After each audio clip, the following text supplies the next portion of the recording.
18 के श्लोक नंबर 62 में भगवान स्वयं कह रहे हैं कि अर्जुन उस परमेश्वर की शरण में जा जिसकी कृपा से परम शांति व शाश्वत स्थान अर्थात सतलोक को प्राप्त होगा।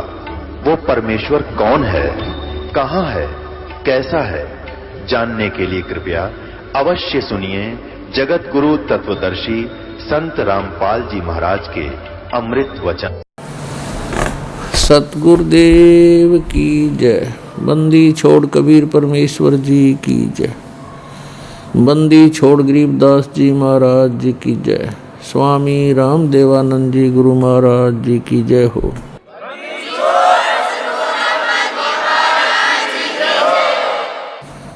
गरीब नमो नमो सतपुरुष को नमस्कार। गुरु की नहीं सुर नर मुनि जन साधुआं संतों सर्वस दी नहीं। सतगुरु साहेब संत सब डंडो तुम प्रणाम। आगे पीछे मद हुए तिनको जा कुर्बान। नराकार निर्विषम काल जाल वैभंजनम निर्लेपम निज निर्गुणम अकल अनुवेशोन्दनम सोहम सुरति समाप्तम सकल समाना निर्तल उज्ज्वल हीरंबर हरदमम बेपरवा अथाह वार पार निमद्यतम। गरीब जो सुमर सिद्ध होई गणनायक गलता ना करो अनुग्रह सोई पारस पद परवाना। आदि गणेश मनाऊं गणनायक देवन देवा चरण कमल लाऊं आदंत करूं सेवा। परम शक्ति संगीतम रिद्धि सिद्धि दाता सोई अवगत गुण अतीतम सत्पुरुष निर्मोही जगदम्बा जगदीशम मंगल रूप मुरारी। तन मन अर्पों शीशम भक्ति मुक्ति भंडारी। सुर नर मुनि जन जावे ब्रह्मा विष्णु महेशा शेष सहस मुख गावे पूज आदि गणेशा। इंद्र कुबेर सरीखा वरुण धर्म राय धामे समर्थ जीवन जी का मन इच्छा फल पावे। 33 कोटि आधारा दावे से 88 जल पारा कट है यम की फांसी। 33 कोटि आधारा दावे से 88 उतरे बहुजल पारा कट है यम की फांसी। कर जोरों विनती करूं धरूं चरण पर शीश। गुरु जी राम देवानंद जी महाराज ने दियो नाम बख्शीश। कोटि कोटि सिजदा करूं कोटि कोटि प्रणाम। चरण कमल में राखियो मैं बांधी जाम गुलाम। कुत्ता हूँ गुरुदेव का रामपाल दास का नाम। गले प्रेम की जेवड़ी जाखें चौहां जाऊं। तो करो तो बावड़ो दूर दूर करो तो जाऊं। जो राखो तो ही रहूं जो देवो सुख। परम पिता परमात्मा पूर्ण ब्रह्म सारी सृष्टि के रचनहार कुल मालिक कबीर परमेश्वर जी ये हम सभी आत्माओं के जनक हैं, सबके पिता हैं। ये वो पूर्ण परमात्मा हैं, ये कादिर भगवान हैं, समर्थ अल्लाह हैं, कंप्लीट गॉड हैं, जिनके अंदर ये सर्वे गुण प्रत्यक्ष है। तुमेव माता च पिता तुमेव बंधु च सखा तुमेव विद्या च द्रविणम तुमेव सर्व मम देव देव। यही परमात्मा हमारे वास्तव में पिता हैं। पालक होने के कारण ये पिता हैं, हमारे जनक होने के कारण ये हमारी माता है, क्योंकि इन्होंने हमें अपने वचन से उत्पन्न किया हुआ सभी आत्माओं को। और यही हमारा असली धन है, क्योंकि परमेश्वर स्वयं आकर बताते हैं, कबीर सब जग निर्धना, धनवंता ना कोई, और धनवान उसको जानियो जिस पर राम नाम धन होए। फिर परमात्मा बताते हैं, राम रटत कोड़ी ही भलो, राम रटत कोड़ी ही भलो, चू चू पड़े जो चामे, वो सुंदर शरीर किस काम का, जा मुख नाही नाम। कबीर राम रटत दारिद्र भलो, टूटी घर की छान, वो सुंदर महल किस काम के, जहाँ भक्ति नहीं भगवान। राम रटत कन्या भली, साकेट बलो न पूत, जैसे छेरी के गल में गलथना, जिसमें दूध न मूत। कबीर जिव्या तो वाये भली, जो रटे हरि नाम, नहीं तो काट के फेंक दियो, ये मुख में भलो ना चाम।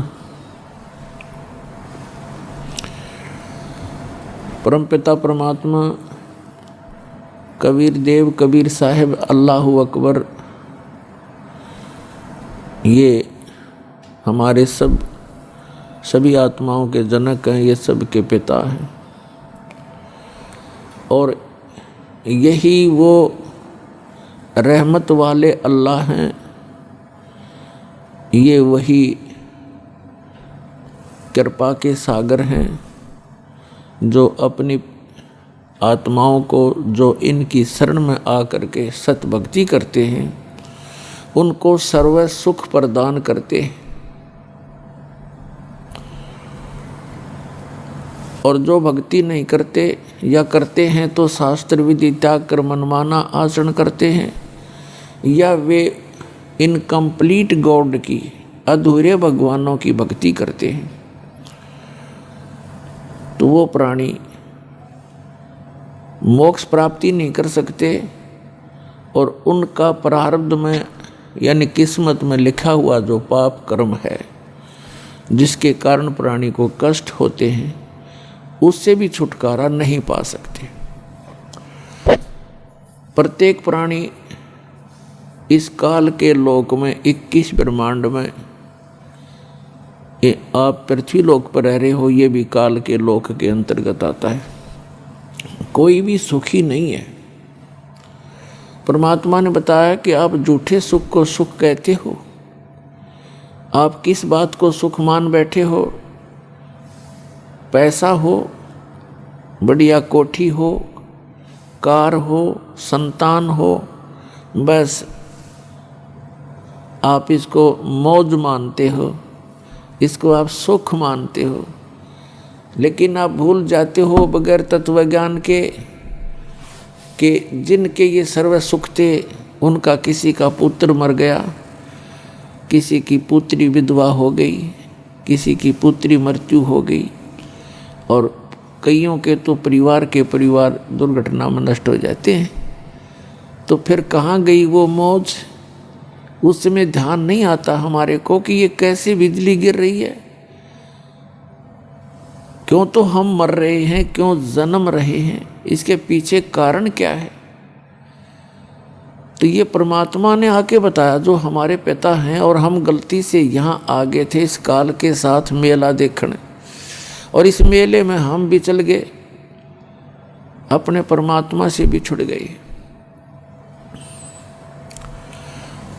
अब वो परमात्मा यहाँ आता है हमें समझाने के लिए कि जिस स्थान पर आप रह रहे हो ये स्थायी स्थान नहीं है, ये तो एक मेला है।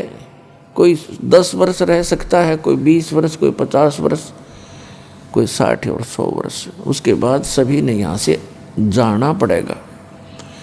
और यहाँ आप एक दूसरे से अस्थायी तौर पर जुड़े हुए हो, जैसे मेले में मित्र बन जाते हैं।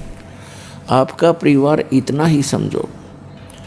तो वो आकर जब हमें बताना चाहते हैं तो हम यहाँ इस काल के जाल में फंस चुके होते हैं। और ये काल एक विलियन है, खलनायक है। इसकी चेष्टा रहती है कि यहाँ मेरे जाल में फंसे हुए सभी आत्माओं को इतना भ्रमित कर दूं कि ये अपने पिता को पहचान भी ना सके। और इसने ऐसा ही कर रखा है। जब वो परमात्मा यहाँ आते हैं स्वयं, तो उस समय हम उसको पहचान नहीं पाते और झूठे ज्ञान के आधार से, भ्रमित ज्ञान के आधार से हम अपने ही पिता का विरोध करके इस काल कसाई के जाल में फंसे ही रह जाते हैं। वो परमात्मा स्वयं आते हैं और अपना ज्ञान कराने की चेष्टा भी कराते हैं और हमें ये भी बताना चाहते हैं कि तुम यहाँ के वासी नहीं हो और ये तुम्हारा सही ठिकाना नहीं है। क्या बताते हैं कि पहले गए, जो पहले मृत्यु को प्राप्त हो चुके हैं, उन्होंने तो कभी किसी को आकर बताया नहीं हम कहाँ गए। और शेष जो बचे हैं ये भी ऐसे ही चले जाएंगे। और जो भक्ति साधना, जो क्रियाएं आप आजीवन करते हो, ये इस काल के जाल में फंसे रहने की सुव्यवस्था है। उसके लिए सत भक्ति करनी पड़ती है, उस साहेब की भक्ति करनी पड़ती है, समर्थ भगवान की, कंप्लीट गॉड की। और वो भक्ति केवल वो स्वयं ही आकर बताते हैं। जब वो बताने आते हैं तब तक हम इन नकली गुरुओं, आचार्यों, शंकराचार्यों, काजी और मुल्लाओं और इन पीरों के द्वारा इतने भ्रमित कर दिए जाते हैं कि हम परमात्मा के उस ज्ञान को स्वीकार नहीं कर सकते, नहीं कर पाते। पुण्यात्माओं, इसके पीछे क्या कारण रहा कि हम सभी अशिक्षित थे और प्रत्येक धर्म के धर्मगुरु कुछ एक व्यक्ति होते थे जिनको हम ये मानते थे कि ये सभी सदग्रंथों से, अपने अपने धर्म के सदग्रंथों से पूर्ण परिचित हैं, विद्वान पुरुष हैं, जिस कारण से हमने उनके किसी भी बात पर डाउट नहीं हुआ, अविश्वास नहीं हुआ। और अभी तक हम उनके द्वारा दिए गए लोकवेद, दंत कथा को आधार मानकर अपना जीवन जी रहे थे। परमात्मा को पता था कि ये तब तक मुझे नहीं पहचान पाओगे जब तक ये स्वयं शिक्षित ना होंगे। तो पुण्यात्माओं, चौथा युग आ गया है। जनता कभी शिक्षित नहीं थी, क्योंकि ये शिक्षा एक अभिशाप है इस जीव के लिए और वरदान भी है। अभिशाप तो इसलिए है कि इसमें हम ज़्यादा चतुर बन गए और सांसारिक सुख सुविधाओं को प्राप्त करने की दौड़ हमने बहुत स्पीड तक लगा रखी है। एडी से चोटी का जोर केवल माए इकट्ठी करने में लगे, अभिमानी हो गए। छोटी सी पोस्ट पर मिल जाती है, हवा में उड़ जाता, सीधे मुँह बात नहीं करता वो व्यक्ति। और पहले अपने बुजुर्ग थे, आए का आदर करते थे, प्यार से बोलते थे, विनम्र रहते थे। तो विनम्र व्यक्ति के साथ भगवान रहता है। जिसमें जरा सा भी अभिमान आ जाता है उससे भगवान दूर हो जाता है। केवल वो अपना फिर कर्म ही प्राप्त करता है पूर्व जन्म का, उसको अन्य कोई लाभ नहीं मिल सकता। तो अब परमात्मा ने आप जी को शिक्षित बनाया है। अब ये शिक्षा आपके लिए वरदान सिद्ध होगी कि आप परमात्मा को पहचान सकोगे, अपने सदग्रंथों को स्वयं पढ़ सकते हो, निर्णय ले सकते हो। और इस मनुष्य जीवन का मूल उद्देश्य है केवल परमात्मा प्राप्ति, भक्ति करके सतलोक जाने के लिए ही ये मनुष्य जीवन प्राप्त होता है। जो क्रियाएं हम करते थे, संतानों उत्पत्ति, उनकी परवरिश में सारा जीवन लगाकर हम ये कहा करते थे, हमारे बुजुर्ग, हमने देखा सुना कि मेरा काम पूरा हो गया, बच्चों का विवाह कर दिया, परमात्मा ने उनका संतान दे दी, अपने पैरों पर खड़े हो गए।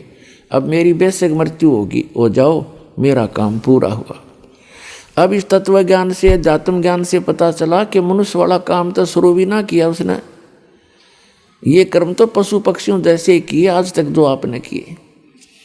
तो इस मनुष्य जीवन का यदि कोई मूल उद्देश्य है, केवल परमात्मा प्राप्ति है। और आप जी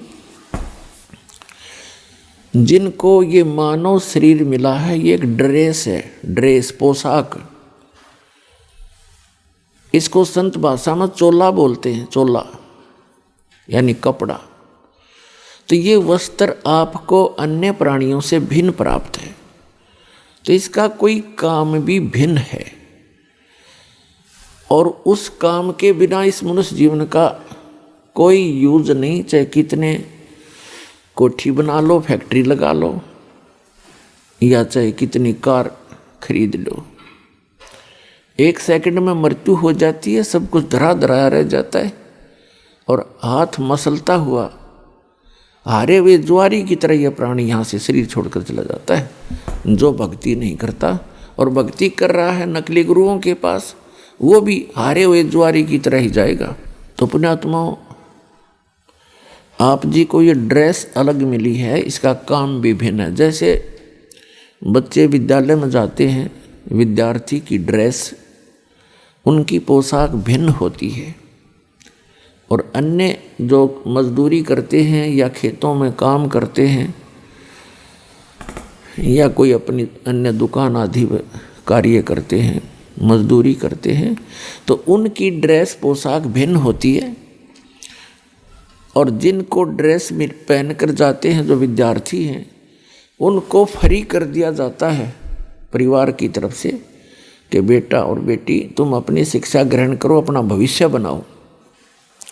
और यदि वो बच्चे उस शिक्षा काल में, विद्यार्थी जीवन में अपना उद्देश्य को ध्यान में ना रखकर, पढ़ाई ना करके कोई सिनेमा देखता है, कोई ताश खेलता है, या कोई ऐसे ही गप्पे मारता रहता है, तो उनको फिर बाद में बहुत पछताना पड़ता है जब वो उनका विद्यार्थी जीवन समाप्त हो जाता है।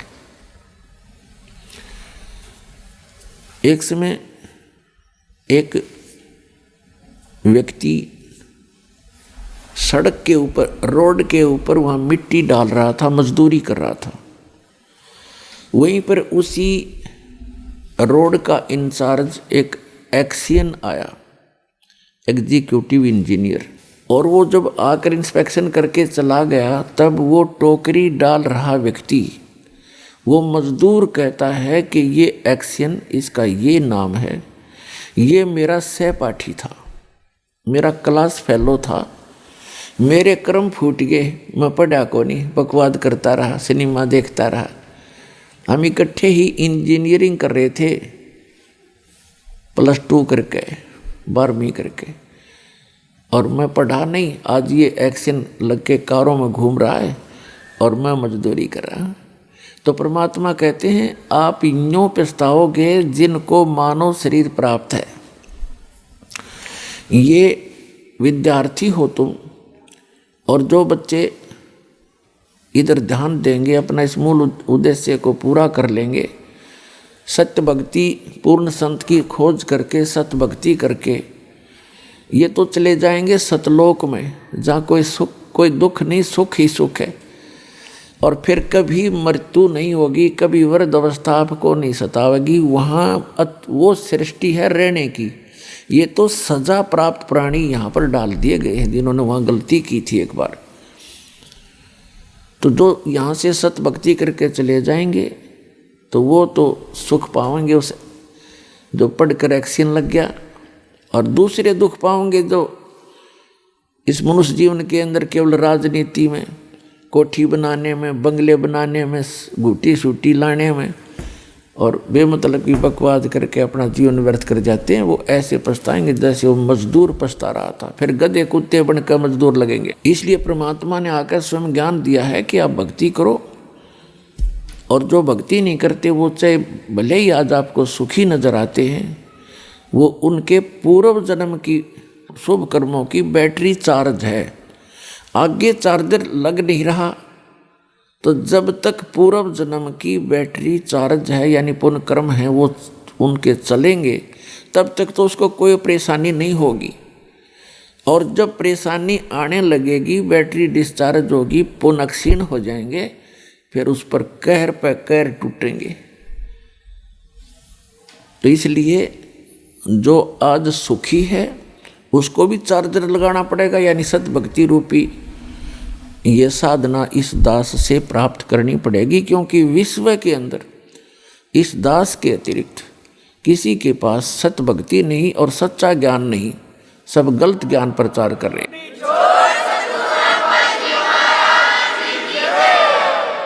और इसके अंदर कोई मान बढ़ाई नहीं करनी चाहिए, क्योंकि हम कई प्रकार से भ्रमित हो गए। जैसे किसी व्यक्ति ने किसी भयंकर रोग की दवाई खोज ली, तो उसके पास दवाई लेनी चाहिए, चाहे राष्ट्रपति का रोग हो, उसने भी जाना चाहिए, इसमें क्या दिक्कत है। तो थोड़ी सी भी बुद्धि से काम आप लोगे तो ना अभिमान सतावेगा, आपको अपना कल्याण नजर आएगा, तो तुरंत आकर के नाम लीजिए। परमात्मा कहते हैं, मन तू पावेगा अपना किया रे, भोगेगा अपना किया रे। मन तू पावेगा अपना किया रे, भोगेगा अपना किया रे। राजा राम की कार उलंगी, गई सीता लंक मजारे। राजा राम की कार उलंगी, गई सीता लंक मजारे। सेतु बंधा जब सेना उतरी, चढ़ गे पद्म 18। मन तू पावेगा अपना किया रे, भोगेगा अपना किया रे। लंका तोड़ी बिलंका रे तोड़ी, वो अहि रावण से मारे। लंका तोड़ी बिलंका रे तोड़ी, अहि रावण से मारे। 10 मस्तक रावण के काटे, विभीषण को राज दिया रे। मन तू पावेगा अपना किया रे, भोगेगा अपना किया रे। प्रहलाद पैज परवान करी है, धर नरसिंह अवतारे। प्रहलाद पैज परवान करी है, धर नरसिंह अवतारे।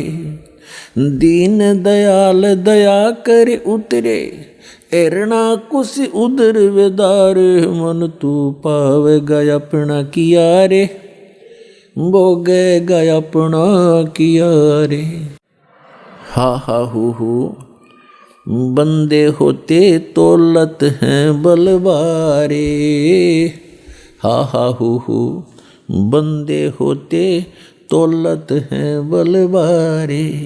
गज और गरा बने भव सागर, 10 सेंस अधिकार।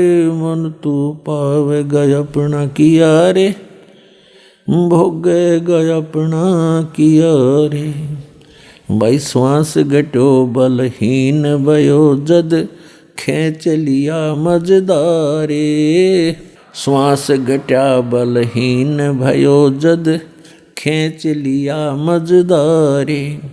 अर्ध नाम रसना से टेरा, वो सुमरत है रंकारे। मन तू पावेगा अपना किया रे, भोगेगा अपना किया रे। भाई नारद मुनि तेर काली रे योगी, जिन मन गर्भ किया रे। नारद मुनि तेर काली रे योगी, जिन मन गर्भ किया रे।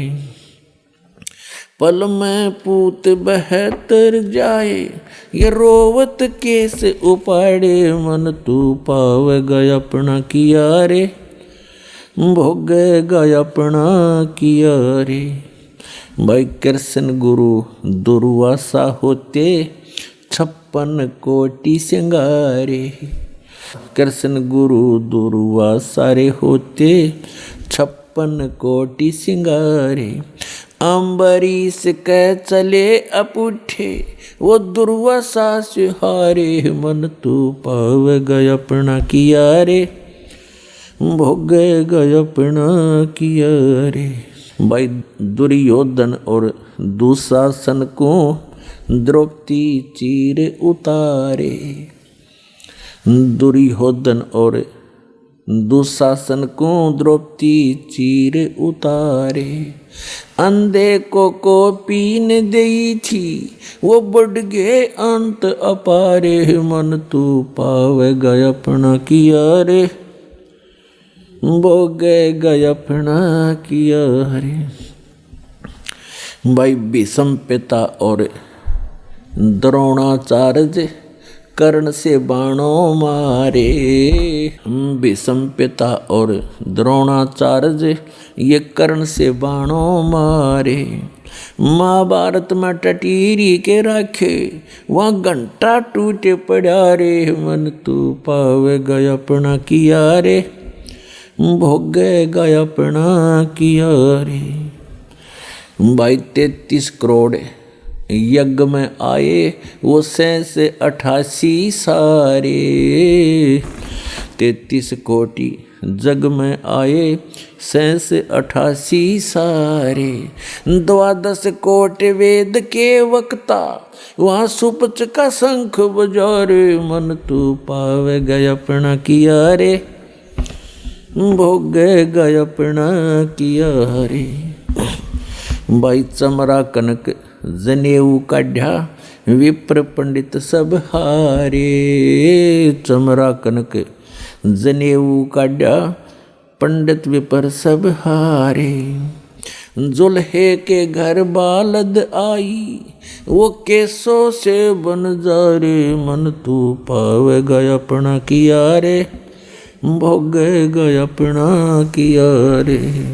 मीराबाई को मारन लागे जहर का प्याला प्यारे। मीराबाई को मारन लागे जहर का प्याला प्यारे। पीवत ही अमृत हो लाग्या हो गया सर्द ही और। मन तू पाव गय अपना किया रे, भोग गय अपना किया रे। कंस केसी चानौर खपावण जीतन मल अखारे। कंस केसी चानौर खपावण जीतन मल अखाड़े। कृष्ण को तो यश दिया ये कबीर न कारज सारे। मन तू पाव गय अपना किया रे, भोग गय अपना किया रे। भाई शंखों कृष्ण करें खवासी धन तू सृजन हारे। शंखों कृष्ण करें खवासी धन तू सृजन हारे। दास गरीब करे को सरवर ऐसा शीश हमारे। मन तू पाव गय अपना किया रे, भोग गय अपना किया रे। मन तू पाव गय अपना किया रे, भोग गय अपना किया रे। पुण्यात्माओं,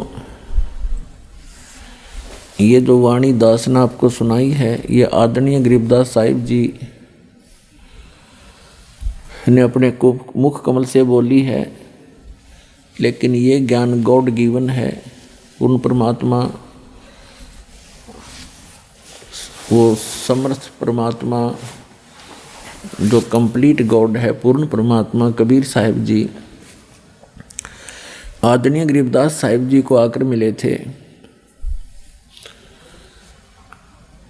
खेतों के अंदर जब वो गऊ चरा रहे थे, 10 वर्ष के बालक पाली गए हुए थे, गवाले थे, और भी बहुत से गांव के व्यक्ति बड़े छोटे अन्य भी अपने अपने गऊओं को इकट्ठा ही चरा रहे थे। तो वहाँ परमात्मा आए थे, एक जिंदा महात्मा का रूप बना के, एक साधु संत का रूप बना के, और गरीबदास जी की आत्मा को निकाल के सतलोक लेकर गए थे। ऊपर के ब्रह्मांडों का सारा विवरण दिखाया था। ब्रह्मा विष्णु महेश के लोक दिखाए, धर्मराज का लोक दिखाया, क्या क्या यहाँ की व्यवस्था है, आप यहाँ जन्मते मरते क्यों हो, इसका कारण क्या है, ये सब उनको प्रत्यक्ष करवाया था। किनको? आदरणीय गरीबदास साहिब जी को। आदरणीय गरीबदास साहिब जी को फिर परमात्मा अपने सतलोक लेकर गए थे, जिसे सचखंड कहते हैं, जिसको शाश्वत स्थान कहते हैं। सनातन परमधाम गीता में कहा है। वहाँ ले गए थे, फिर वापस छोड़ा था ला करके। परमात्मा पूर्ण ब्रह्म की कृपा के बिना कोई भी प्राणी ऊपर जा कर के वापस नहीं आ सकता, यानी वहाँ जा कर के वापस किसी को कुछ ज्ञान नहीं दे सकता, क्योंकि इस काल भगवान ने सबको गुमराह किया हुआ है, भ्रमित किया हुआ है।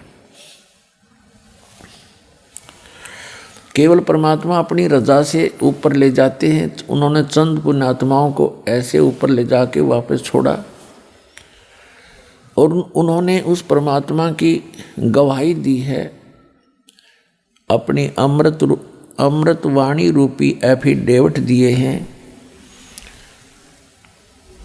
कि वो परमात्मा इन सभी भगवानों से अन्य है, इन सभी भगवानों से, प्रभुओं से अन्य है।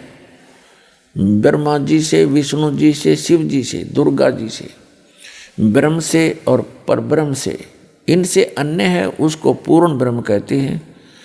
गीता अध्याय नंबर 8 के श्लोक नंबर 3 में उसी को परम अक्षर ब्रह्म कहा है। तो पुण्यात्माओं, वो परमात्मा स्वयं ही ऊपर ले जाते हैं अपनी आत्माओं को, फिर वापस छोड़ते हैं।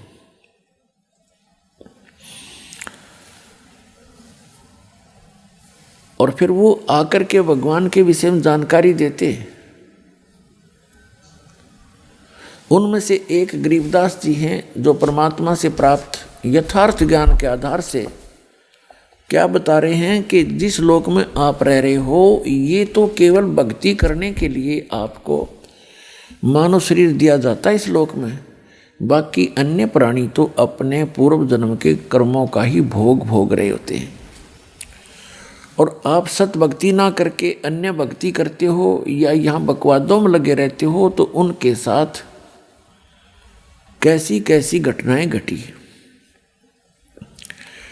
यदि आप यहाँ सुख संपत्ति चाहते हो, सुख संपत्ति से सुख मानते हो या संतान से सुख मानते हो, उसका उदाहरण देते हुए बताते हैं। सर्व सोने की लंका होती रावण से रणधीरम, एक पलक में राज विराजी वो जम के पड़े जंजीरम, मन तू सुख के सागर बस रे भाई और न ऐसा यस रे।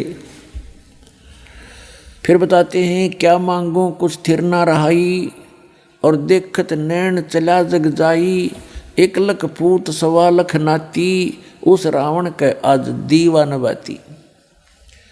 यदि आप यहाँ संपत्ति चाहते हो, बड़ी बड़ी हवेली बनाना चाहते हो, कई कई मंजिल की कोठियाँ बनाना चाहते हो, और उसके ऊपर अच्छी मार्बल वगैरह लगा कर अपनी शान और शौकत बनाकर आप खुश हो, उसको संकेत देते हैं कि श्रीलंका का राजा जो रावण था, उसने सोने के महल बना रखे थे, सोने की ईंटों से,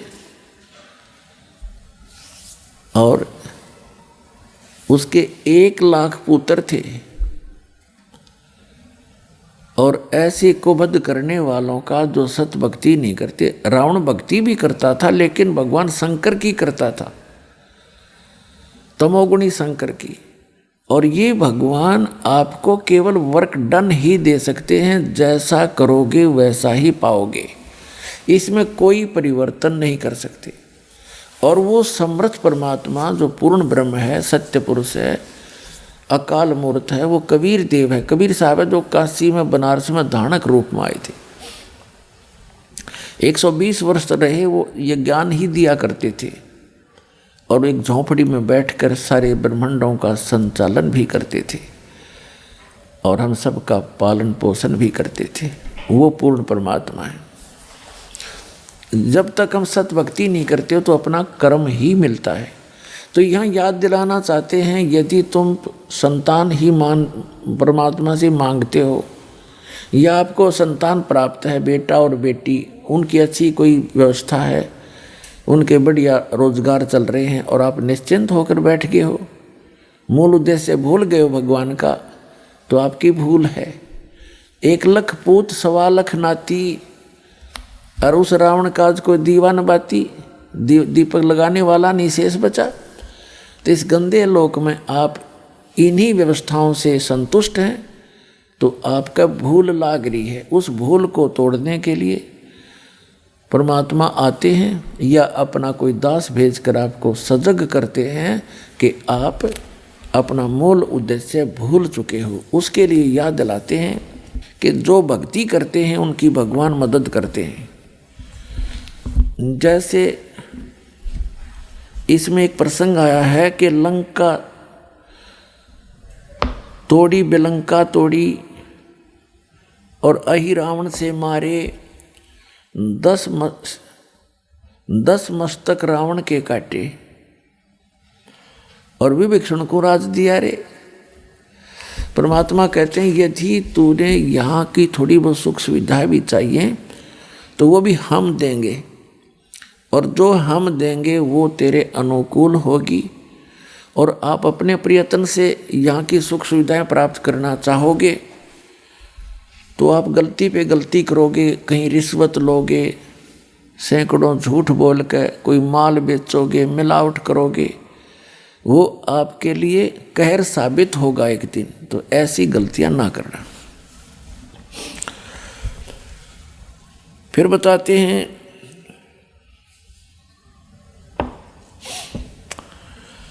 एक हा हा हु नाम के 2 साधक थे। हा हा हु बंदे होते तोलत हैं बलभारे, और गज और गरहा भय बने भवसागर 10 संस अधिकारे। श्वास घटा बलहीन भयो जद खींच लिया मझधारे, अर्ध नाम रसना से टेरा सुमरत है रंकारे। एक हा एक हु 2 साधक थे तपस्वी। अब इस काल ने ऐसा जुल्म कर रखा है, पहले तो कोई भक्ति करता ही नहीं, करना चाहता ही नहीं, और करना चाहता तो उसको मिसगाइड करके रखता है। इन 2 प्राणियों के प्रेरणा हुई हम भक्ति करें, उनको नकली गुरु से मिला देता है। उन गुरुओं ने उनको बता दिया हा और हु को कि आप जी तपस्याएं करो, तपस्या से भगवान मिलता है। अब दोनों ने तपस्या की, उनको अभिमान हो गया आपस में कि मेरा तप तेरे से ज्यादा है। दूसरा कहता कि नहीं, मेरी तपस्या तेरे से अधिक है। तो दोनों का फैसला, वो अपना निर्णय कराने के लिए ब्रह्मा जी के पास गए। ब्रह्मा जी से पूछा कि हमारा निर्णय करके बताओ, आप तो अंतर्यामी हैं, कि हम में से कौन से का तप ज्यादा है। ब्रह्मा जी को पता था कि तप से सिद्धियां आ जाती हैं, और ये जितने भी ऋषि मुनि थे सिद्धियां प्राप्त करके ये सर्प बन गए विषैले। इनके जरा सी भी कोई प्रतिकूल बात कर देता था उसको श्राप दे देते, और जिसका खामियाना श्री विष्णु जी ने भी भोगना पड़ा। जिस कारण से ब्रह्मा जी ने अपने सिर से बला टाल दी और कहा भी मैंने ना इतना कोई तुम्हारे जैसा जितना तप किया, और मुझे तो ये सृष्टि के कार्य में बहुत व्यस्त रहना पड़ता है, आप श्री विष्णु जी के पास जाओ। वो विष्णु जी के पास आ गए। विष्णु जी से भी यही प्रार्थना करी। विष्णु जी के भी यही मन में शंका आई कि यदि मैंने, जैसे ब्रह्मा जी ने भी ये सोचा था, यदि मैंने एक व्यक्ति को कह दिया, एक को तो कहना पड़ेगा तेरा ज़्यादा तेरा कम है, तो जिसको भी कम बता दिया वो श्राप दे देगा। वो डर गया, इसलिए अपने सिर से बला टाल दी। विष्णु जी के मन में भी ये शंका हुई कि यदि मैं एक को कहूँगा तेरी तपस्या ज़्यादा है, इसकी कम है, तो कम जिसकी बताऊँगा वो श्राप देगा। तो इस संकट को भगवान विष्णु जी ने भी मोल लेना उचित नहीं समझा।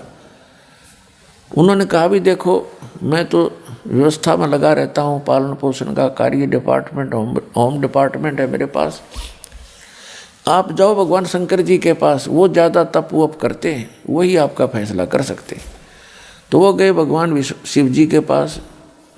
अब भगवान शिव जी ने भी सोचा भी ये एक को तो कहना पड़ेगा तेरी कम है, इसकी ज़्यादा है, तो ये हैं सर्प डस देंगे। उन्होंने भी अपने सिर से बला टाल दी कि अभी एक मतंग नाम के ऋषि हैं पृथ्वी पे, वर्तमान में वही बता सकते हैं, वो बड़े साधक हैं, बड़े तपस्वी हैं, आप वहाँ जाइए।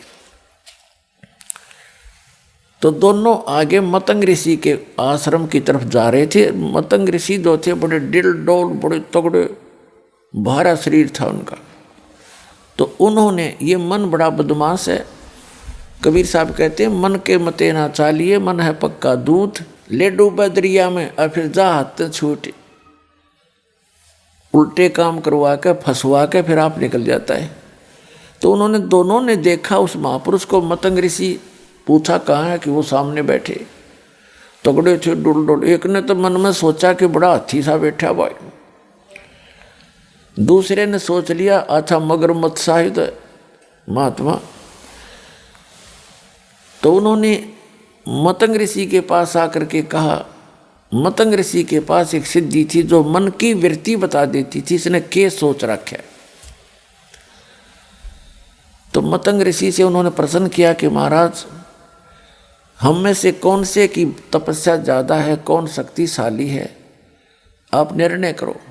मैं कहता हूँ मेरी भक्ति ज़्यादा, तपस्या ज़्यादा, ये कहता है मेरी ज़्यादा। मतंग ऋषि ने कहा कि जो तुम्हारे मन में तुमने सोच के आए हो उसी से फैसला होगा।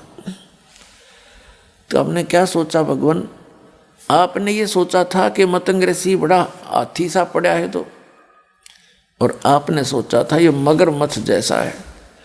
आप मगरमच्छ बनो, आप हाथी बनो, अपना फैसला आप करो। तो दोनों का शरीर छूट गया, मृत्यु होगी। एक ने हाथी के यहाँ जन्म हुआ, दूसरे का मगरमच्छ के घर जन्म हुआ, शेष जन्म हुआ। फिर कहते हैं हाथी जब जवान हुआ और जल पीने के लिए दरिया पर पहुंचा, सरोवर पर, मगरमच्छ ने उसका पैर पकड़ लिया पूरब के संस्कार से।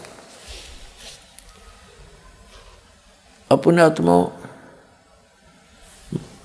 पहले मगरमच्छ ने हाथी को अंदर खींचना चाहा, हाथी मगरमच्छ को बाहर खींच लाया, फिर कभी वो अंदर खींच ले जाए, कभी वो बाहर खींच ले। सारा दिन ऐसे उनकी रिहर्सल चले और शाम को मगरमच्छ उसका पैर छोड़ दे कि कल आना, कल आऊँगा। अगले दिन फिर वो ऐसे ही चलते रहे। कहते हैं 10,000 वर्ष से भी अधिक समय तक वो आपस में झगड़ते, ऐसे ही लड़ते रहे। परीक्षा अपना जो है ये रिहर्सल करते रहे। क्या हुआ कि जो हाथी के साथी थे वो उसके लिए दूर दूर से घास तोड़ के लाएं, कीड़े तोड़ तोड़ के लाएं, उसको खिलाएं रात को, और सुबह फिर पहलवान की तरह हाथ मिलवा दें उनका। तो ऐसे आसपास का जो चारा था वो खत्म हो गया और मगरमच्छ के वहाँ उपलब्ध मछलियाँ काफ़ी रहती थी, वो अपना वहाँ से छका रहता था। तो बलहीन हो गया हाथी और मगरमच्छ ने वो खींच लिया और इतना गहरे पानी में ले गया कि सूंड का थोड़ा सा हिस्सा शेष था जहाँ से हाथी श्वास लेता है। उसकी नाक बहुत लंबी होती है, 5-7-10 फुट की, तो सारा खींच लिया। सूंड ऊपर रखा हुआ था। जब उसने देखा कि अब सूंड में भी पानी प्रवेश होगा तो मर जाएगा, अपनी ताकत भूल के परमात्मा को याद किया। थोड़ा सा राम भी पूरा नहीं कहने पाया था, रा। उसी समय कहते हैं सुदर्शन चक्र आया और मगरमच्छ का लगा, मगरमच्छ ने उसका पैर छोड़ दिया, हाथी बाहर आ गया। अब वहाँ भगवान प्रकट हुए श्री विष्णु रूप में और आकर कहा कि भाई गज यानी हाथी आप चलो स्वर्ग में। तो क्योंकि आपने मुझे कसक के साथ याद किया, आपने मेरे को कसक के साथ याद किया, इसलिए स्वर्ग चल। तो जब मगरमच्छ ने कहा कि हे भगवान देखो, हम अपनी जिद के आधार से अभिमानवश हम एक दूसरे से लड़ रहे थे, और जब इसने आपको याद किया मैं उतनी ही कसक से सुन भी रहा था, लेकिन मानवश मैं इसको छोड़ नहीं रहा था। तब भगवान ने कहा ठीक है भाई, तुम दोनों ही चलिए, आप दोनों को ही स्वर्ग भेज देते हैं। अपने आत्माओं कहने का भाव ये है, इस कथा का निष्कर्ष ये निकलता है कि पहले तो यहाँ डले ढोते हैं ये साधक, फिर इनके अंदर अभिमान घर कर जाता है। परमात्मा कहते हैं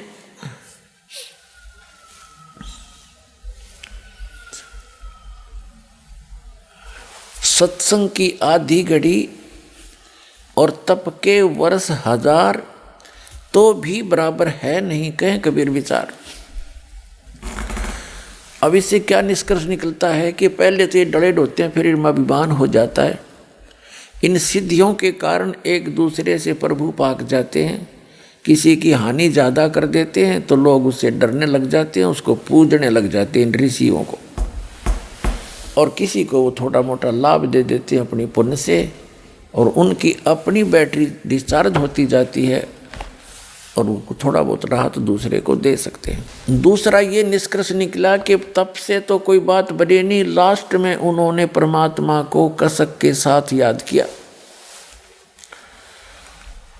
तो उससे उनको जो लाभ मिला वो हजारों वर्षों के तप से भी नहीं मिला था।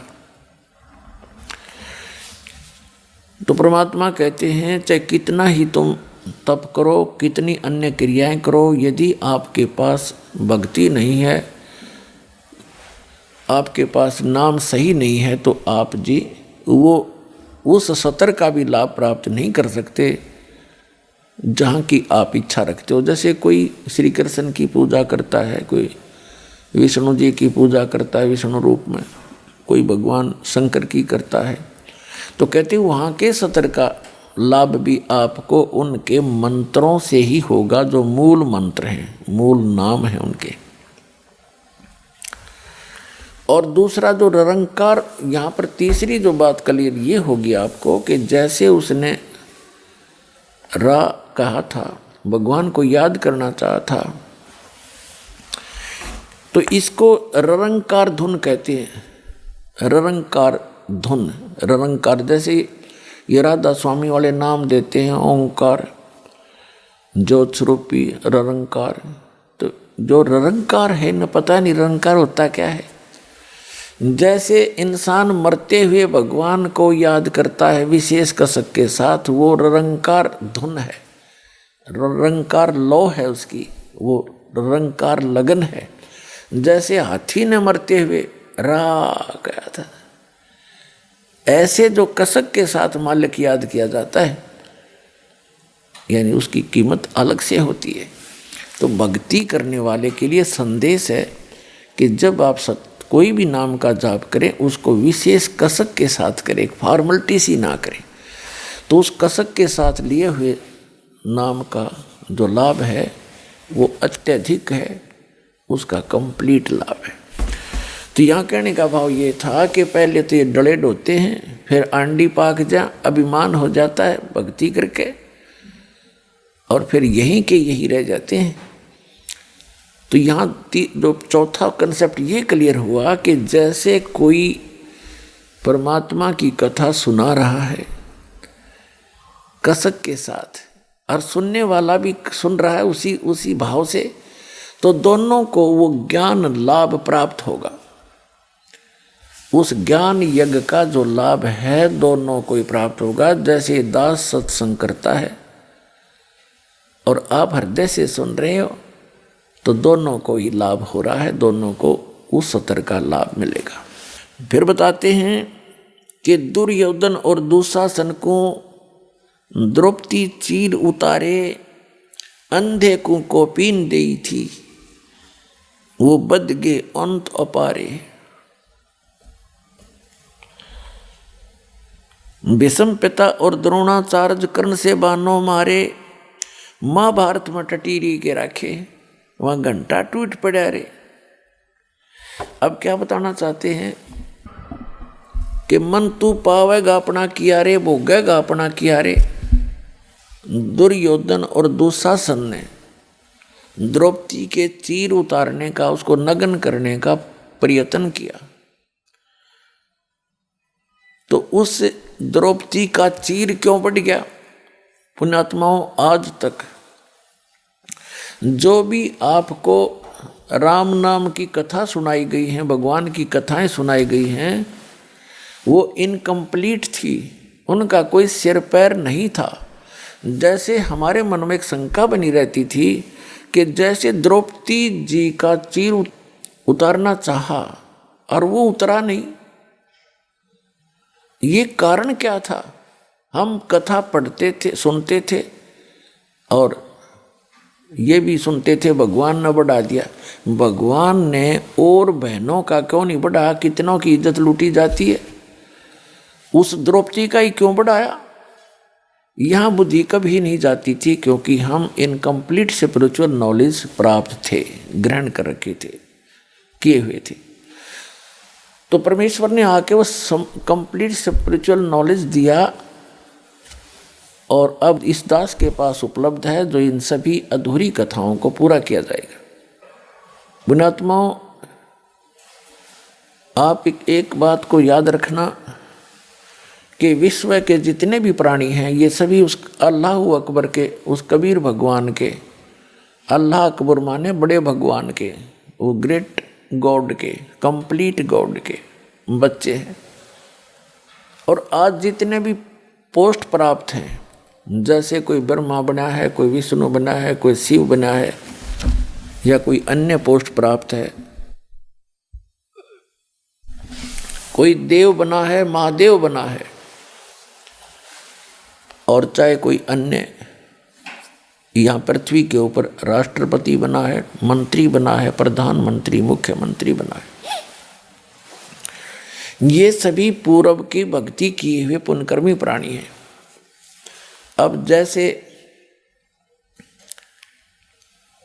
दास आपको क्लियर कर ही रहा है और आपको लगभग क्लियर स्पष्ट हो भी रहा है कि शास्त्र अनुकूल साधना करने से ही जीव को भक्ति लाभ प्राप्त होता है। अध्यात्म मार्ग का जो लाभ होता है वो शास्त्र अनुकूल साधना से ही होता है। और शास्त्र अनुकूल साधना कैसे होती है? जो सदग्रंथों में विद्यमान हो, सदग्रंथों में जिसका ज्ञान हो, सदग्रंथों के आधार से जो भक्ति हो, उसको कहते हैं शास्त्र अनुकूल साधना। और सदग्रंथ कौन कौन से हैं? वर्तमान के अंदर जो सदग्रंथ हैं, पवित्र चारों वेद, पवित्र श्रीमद् भगवद गीता, ये तो हैं गॉड गिवन ग्रंथ। इसके अतिरिक्त पवित्र पुराण, पवित्र महाभारत, पवित्र सुधा सागर आदि, ये हैं ब्रह्मा जी के द्वारा दिए गए ज्ञान में पलस करके अपने मत जोड़ जोड़ के आगे इसके 18 भाग बना दिए पुराणों के। और महाभारत के अंदर केवल उस घटना है, वो जो महाभारत के अंदर जो पात्र हैं, कौरव और पांडव और कुछ ऋषियों का ज्ञान है। तो ये ज्ञान गॉड गिवन नहीं है, ये तो इतिहास एक टाइप का। ऐसे ही पवित्र कुरान शरीफ, कुरान मजीद कहो, एक ही है, केवल नाम नाम मंत्र है, लेख में कोई अंतर नहीं है। तो ये भी गॉड गिवन है, लेकिन ये पवित्र चारों वेद, पवित्र श्रीमद् भगवद गीता, और पवित्र पुराण और पवित्र बाइबल का कुछ अंश, पवित्र बाइबल का जो अंश है वो इस ब्रह्म के द्वारा दिए गए हैं। ये भी गॉड है, ये भी अल्लाह है, ये इनकम्प्लीट गॉड है। जैसे भारत का जो राष्ट्रपति हैं और प्रधानमंत्री हैं, ये कंप्लीट साहब हैं, हमारे साहब हैं। वैसे तो गृह मंत्री सेंटर का वो भी साहब है, और मुख्यमंत्री स्टेट का वो भी साहब है, एक मंत्री गृह मंत्री स्टेट का प्रांत का वो भी साहब है, एक कमिश्नर भी साहब है, एक डीसी भी साहब कहलाता है, एक एसडीएम भी साहब कहलाता है, तहसीलदार भी साहब ही कहलाता है। तो इस प्रकार ये सभी साहब हैं, लेकिन ये इनकम्प्लीट साहब हैं, अधूरे साहब हैं, इनका सीमा है, अक्षेत्र है। और कंप्लीट साहब जो है वो पूर्ण साहब जो है प्रधानमंत्री है और राष्ट्रपति है। इसी प्रकार जो ब्रह्म है ये इनकम्प्लीट गॉड है, और इसके द्वारा दिया गया ज्ञान इसका इनकम्प्लीट नॉलेज है। लेकिन जितना है वेद और गीता वो सही है, जो कुरान है उस सत्र का ज्ञान वो सही है, लेकिन उसमें ना पवित्र गीता में, ना पवित्र वेदों में, ना पवित्र कुरान शरीफ में, ना पवित्र बाइबल में उस पूर्ण परमात्मा की पूर्ण जानकारी नहीं है। उसके लिए ऑप्शन छोड़ रखा है। पवित्र श्रीमद् भगवद गीता अध्याय नंबर 4 के श्लोक नंबर 34 में, पवित्र यजुर्वेद अध्याय नंबर 40 के मंत्र नंबर 10 में, और पवित्र कुरान शरीफ के सूरत फुरकानी 25 आयत नंबर 52 से 59 में ये स्पष्ट कर रखा है कि वेद ज्ञानदाता, गीता ज्ञानदाता और कुरान शरीफ का ज्ञानदाता कह रहा है कि वो अल्लाहु अकबर, यानी वो पूर्ण परमात्मा तो कोई और है जिसने 6 दिन में सृष्टि रची, 7वें दिन तख्त पर जा बैठे, जो सबका उत्पादक है। उसके विषय में कोई तत्वदर्शी संत से पूछो तो वो ज्ञान जो तत्वदर्शी संत बतावेगा वो ना कुरान में है, ना वेद में है, ना गीता में, ना पवित्र बाइबल में। तो वो है कंप्लीट स्पिरिचुअल नॉलेज जो इनके अंदर नहीं है। तो ये जितने भी हैं ग्रंथ ये इनकम्प्लीट ज्ञान रखते हैं, और इनका ज्ञानदाता भी इनकम्प्लीट गॉड है, कंप्लीट गॉड नहीं है, पूर्ण परमात्मा नहीं है। इतनी सी बात। तो ये जो अब आपको ज्ञान प्राप्त है उस कंप्लीट गॉड के द्वारा दिया हुआ, पूर्ण परमात्मा के द्वारा दिया गया ज्ञान है। आज दास आपको उनका दिया हुआ ज्ञान एज ए टेप रिकॉर्डर सुना रहा है, और उस परमात्मा की कृपा के बिना अन्य इसको समझ नहीं सके। इस दास के समझ में आया। तो अब क्या होगा? अब हजारों वर्षों तक ये ज्ञान चलेगा, पूरे विश्व में शांति होगी। ये माया को इकट्ठी करने की जो दौड़ लग रही है, आग लगी पड़ी है प्रत्येक प्राणी के अंदर, ये इस ज्ञान से शांत होगी।